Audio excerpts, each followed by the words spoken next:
En este video de hoy hablaremos del interesante proyecto llamado Almazón, o Sonidos de Alma.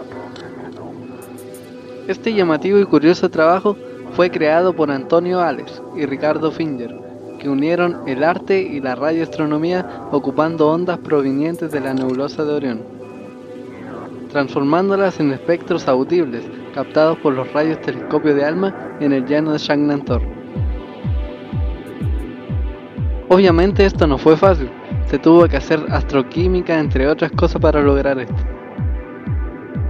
Las ondas de sonidos vibran entre 20.000 veces por segundo, mientras que las ondas de radio vibran entre 1.000 millones de veces por segundo, o sea que no fue fácil.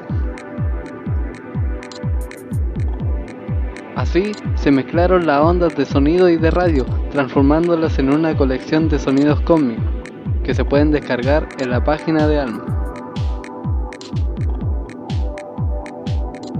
Con la ayuda de la productora Lotus y los organizadores del Festival Sonar, divulgaron este proyecto y así varios artistas descargaron estos sonidos y crearon música. Empezando por esto,